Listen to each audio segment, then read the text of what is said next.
there's gonna be more movies like this. I mean, there's been movies like this. I'm trying to think of the Will Smith movie, I, Robot. Yeah, so I, Robot is, the one I remember from my childhood that made me be like, oh my God, robots are gonna take over the world. And I don't know, that came out like 20 years ago, and we're still pretty far from that. We're still fine.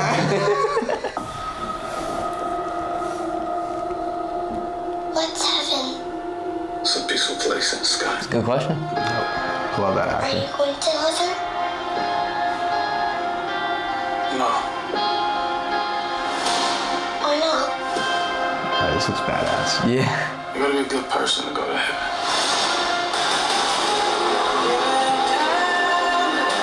10 years ago today, the artificial intelligence created to protect us detonated a nuclear warhead in Los Angeles.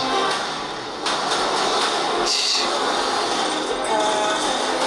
as long as AI is a threat, we will never stop hunting them. This is a fight for our very existence. Whatever's in there, they're sure worried about someone getting in. Yeah, they're getting out. So let's open it.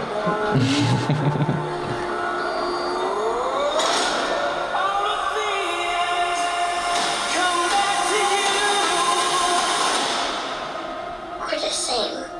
We can't go to heaven. Because you're not good. And I'm not a person. Victor Rogue One. Yeah, it's a kid.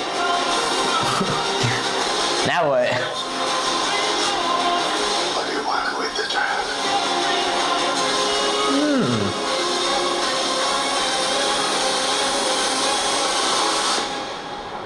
We are this close to winning the war.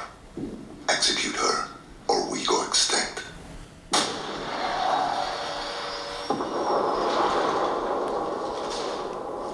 They're coming to get me.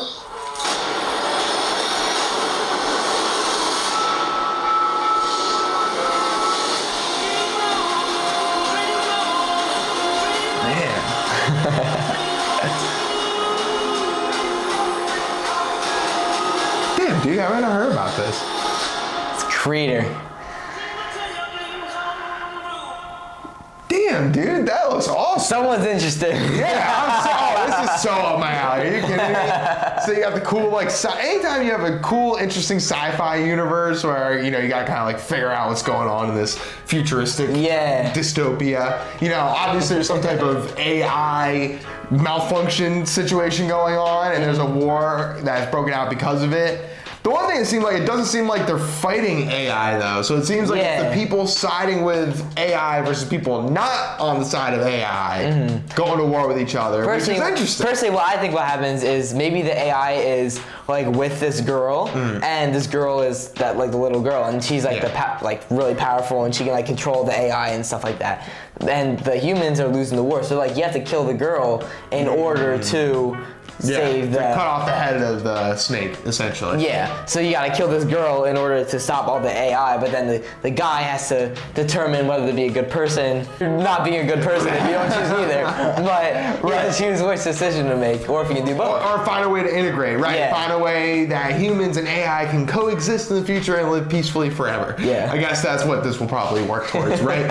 I mean, it makes a lot of sense with all the stuff that's going on now. I mean, I'm sure, I don't keep up the news at all, and I even know about all the stuff that's going on in AI. So I can't imagine the amount of fear out there with conspiracy theorists and people out there that think that AI is about to take over the world in the next 2 minutes. And don't worry, people, it's not going to happen. You got a little bit of time. There's going to be more movies like this. I mean, there's been movies like this. I'm trying to think of the Will Smith movie, I, Robot. I, Robot, yeah. Yeah, so I, Robot is the one I remember from my childhood that made me be like, oh my God, robots are going to take over the world. And I don't know, that came out 20 years ago, and we're still pretty far from that. We're still fine. There's a spin-off of Back to the Future where they're talking about how when the guy's going to the future. Oh yeah. So it's and that was supposed to be in 20 years from when the movie was made, which is before now. Right. It was supposed to be flying cars and all that. Oh yeah, the floating hoverboards and all that stuff. Oh yeah. Dude, I've been dreaming about hoverboards since I was a kid, and that's still a thing in your cartoons and shit. Oh look, we have hoverboards. Maybe someday. So are you interested in seeing this movie? 1000%. Yeah. I will definitely want to check this out. It just feels like Star Wars, but but a little bit more, you know. Complete. Yeah, a little bit cleaned up and, you know, concise and having a message and clearly want to get the point across in one movie instead of meandering through a series of And bullshit. not bringing their villain back from 30 years ago. Yeah, no need. This seems like it'll be a perfectly contained one movie experience that we're all gonna enjoy. It's driving me nuts. It's Denzel Washington's son. That's the lead actor. Really? Yeah, it drives me. I always forget his name, but I first saw him in Ballers, which was an HBO TV series, and he was great. And he was in the fucking Christopher Nolan movie Tenet. He was the guy in Tenet. And he's fantastic. So I'm excited to see him. The only thing with like hardcore military guy with little kid dynamic is just in a lot of movies, and I worry about that being a little overplayed. But fingers crossed that the writing's good. There's no questions. Visually, it's gonna be fucking cool. Yeah. And the action looks great. The question is the dialogue gonna hold up? Is the story gonna hold up? Yeah. And I'm guessing you're gonna want to see it too and find out if it holds up, right? Exactly. Cool. Let us know if you want to see it too. Thanks for checking out this video, fellow backtrackers. Like, subscribe, ring the bell, doing that. Yeah, if you got a video or a movie you want us to cover, like, just let us know in the comments. Follow Instagram, Facebook, and all of our socials. Or don't. I don't really give a shit.